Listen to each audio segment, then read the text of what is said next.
जिसे पुकारे वो पहुँचे गंगा किनारे। न कर मैली तू गंगा, तन धोए मन तो गंदा। हर हर गंगे, हर हर गंगे, हर हर गंगे गंगे, हर हर गंगे, हर हर गंगे, हर हर गंगे गंगे, हर हर गंगे, हर हर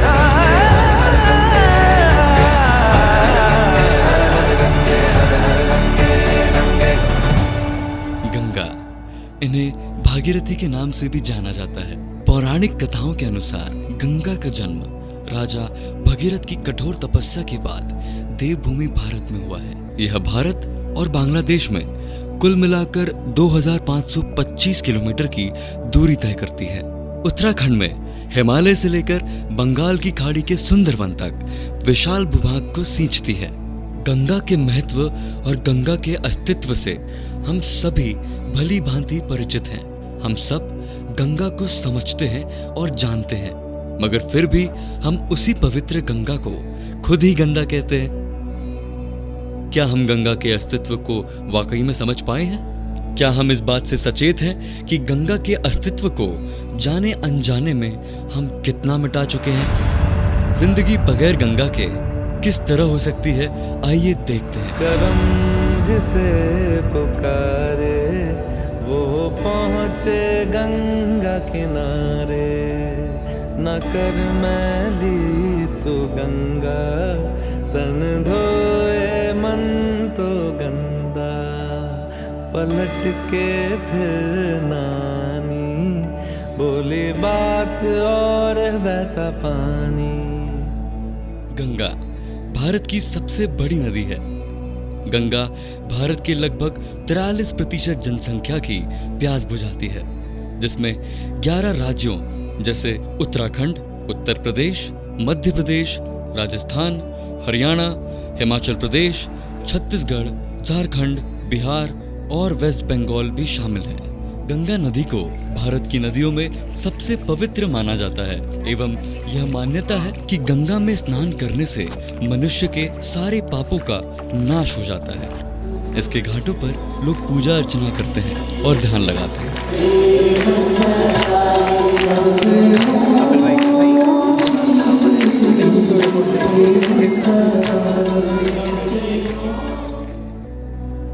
वैज्ञानिक मानते हैं कि इस नदी के जल में बैक्टीरियोफेज नामक विषाणु होते हैं, जो जीवाणुओं व अन्य हानिकारक सूक्ष्म जीवों को जीवित नहीं रहने देते। साथ ही गंगा के ऑक्सीजन की मात्रा 25% ज्यादा होती है। तो आइए जानते हैं ऋषिकेश के गंगा किनारे रहने वाले साधुओं व अन्य लोगों से गंगा की पवित्रता के बारे में। गंगा की तो पवित्रता बनती रही, आज युगा से चल रही है। वो तो चलती रहती होता रहता है, परिवर्तन तो होते रहते हैं। आप गंगा के इतने नजदीक है, आपके गंगा के साथ एक अलग ही नाता है, उस बारे में आप क्या कहना चाहेंगे? उसका तो सफाई होना चाहिए, जो आए जो बिरतरी आए सफाई होए, तो यही सब चाहते हैं सुरक्षित बनी रहे, पवित्र जल रहे, यही होना है। असल में यहाँ का महत्व कोई जानता ही नहीं है। यहाँ जो भी आते हैं पिकनिक मनाने आते हैं लोग, पाप गंगा में नहीं धुलते। पाप धुलने के लिए तो आपको पहले मन धुलना पड़ेगा, और जब आपका मन साफ होगा आपकी स्वयं सारे पाप धुल जाएंगे। माँ गंगा में स्वच्छता बनाए रखेंगे, और यहाँ आके भी जब आए हैं तो गंगा मैया में जैसे पॉलीथीन दिख गया, प्लास्टिक दिख लिया, उसे डस्टबिन में डाल दिया तो गंगा मैया का आशीर्वाद लगेगा, और जिससे कि आप बहुत लंबी उम्र पाओगे और अपने जीवन में खुश रहोगे।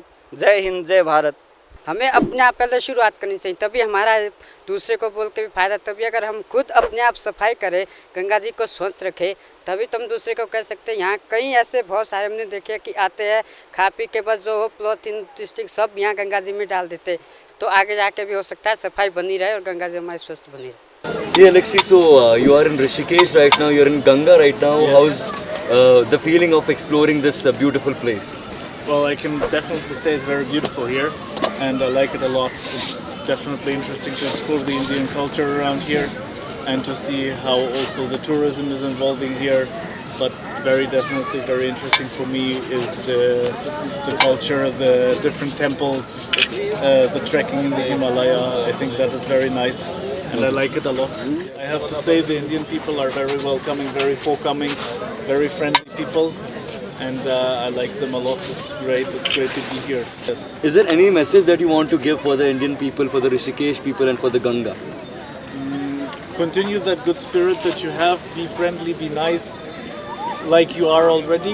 Okay. And take care of your environment and don't leave that much dirt around. That would be that's very true. nice. That's very true.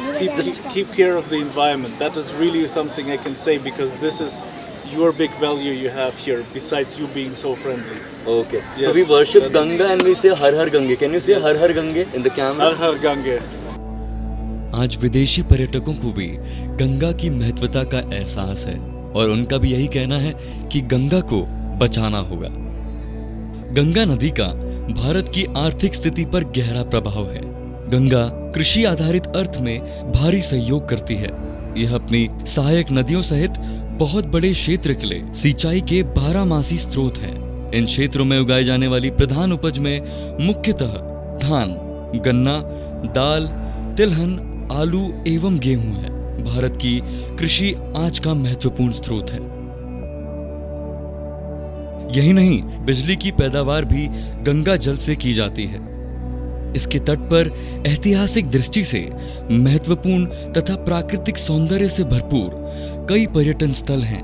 कुल मिलाकर किसानों, व्यापारियों के साथ साथ हम सबके पेट का रास्ता है गंगा। अब देखिए, यहाँ पे उत्तराखंड में सबसे बड़ी समस्या है पलायन की। अगर यहाँ पे गंगा जी नहीं होती तो शायद, और जो इस व्यवसाय से जुड़े हुए लोग हैं वो अन्य एनसीआर या दिल्ली या बड़े बड़े मेट्रो सिटीज़ में वो जो है अपने हिसाब से जॉब कर रहे होते हैं, अपने टैलेंट के हिसाब से। आज की डेट पे आप ये लगा लीजिए कि आप ये 30 किलोमीटर का जो दायरा है, तो सब लोग अपना दिन में जो है राफ्टिंग का व्यवसाय करते हैं और शाम को अपने अपने घरों पे चले जाते हैं, और स्थानीय जो अपने घरों के कार्य होते हैं उस कार्य में भी भागीदार। आज जो है बड़े शहरों में अगर उन्हें 30-40 हज़ार रुपये भी मिलने हैं, यहाँ पे उन्हें 20 हज़ार के लगभग मिलता है, तो 20 हज़ार वो 40 हज़ार से ज़्यादा है उनके लिए। तो मुझे नहीं लगता अगर यहाँ पे गंगा जी नहीं होती तो शायद जो इससे जो अर्निंग होती वो कम होती। और देखिए, जीवन तो चलता रहता है, लेकिन वो सुविधाएं या घर के नज़दीक रह के व्यवसाय करना एक अलग ही महत्व है उस चीज़ का। तो पलायन भी इससे बहुत रुका हुआ है यहाँ उत्तराखंड में, इस पर्टिकुलर इस बेल्ट में, इको टूरिज्म जोन में। आप ऊपर पूरे गांव के गांव खाली हो रहे हैं, लेकिन ये व्यवसाय ऐसा है, गंगा जी की हम पे इतनी कृपा है कि इस व्यवसाय से जो है पलायन यहाँ पे इस बेल्ट में रुका हुआ है। उससे हमें कुछ रोज़गार भी मिल रहा है। यात्री आते हैं, स्नान करते हैं, और उनके लिए बहुत कुछ, खेती में भी पानी इसी से दिया जाता है। खेती हमारी बहुत अच्छी हरी भरी होती है, इसी से ही हमारे जो है नहाने से तंदुरुस्ती बढ़ती है, और बहुत कुछ हमें इससे प्राप्त होता है। इसमें इतने गुण हैं कि हमें इसके पानी पीने से भी हमारी बीमारियां दूर हो जाती हैं। इसमें इतने जड़ी बूटी डल के आती हैं। गंगा किनारे बैठे हैं, हमसे बहुत कुछ ले जाते हैं लोग बाग, इसी से हमारा गुजारा भी हो रहा है। देखो, एक विश्वास की बात है हमारे गंगा के, इसमें कितनी भी गंदगी है, हमें एक विश्वास है कि हमारी माँ है, वह सब ठीक कर देती है।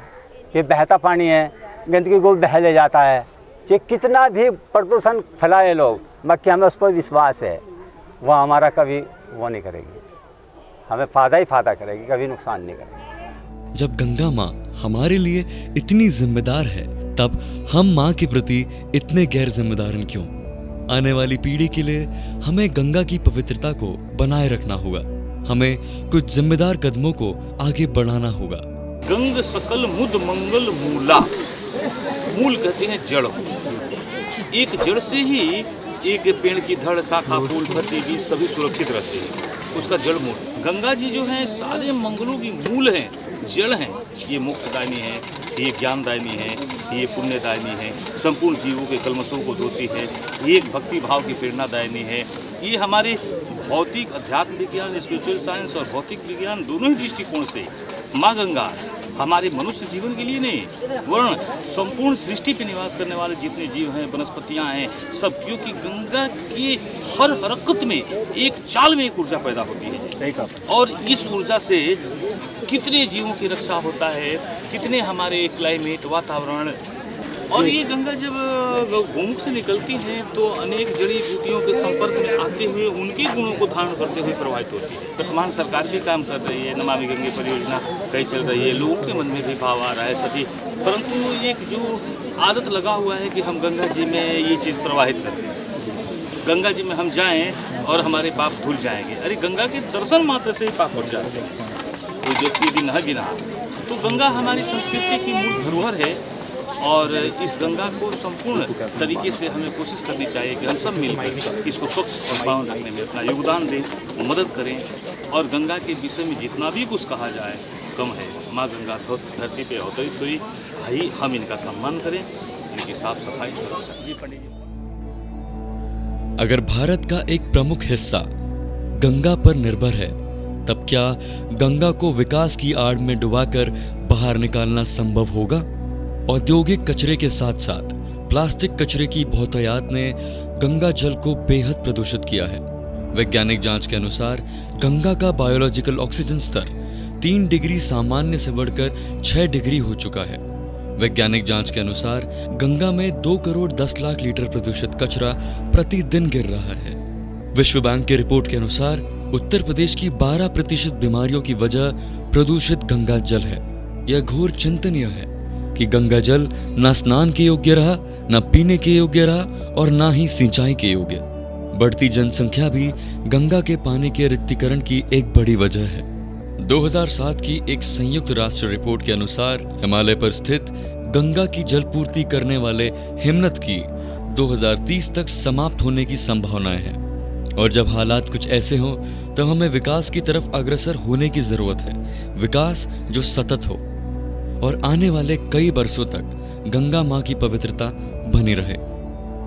वक्त की नजाकत को समझते हुए अपने आप से सवाल करिए, क्या होगी वो जिंदगी बगैर गंगा के? हर हर गंगे हर हर गंगे हर हर गंगे गंगे हर हर गंगे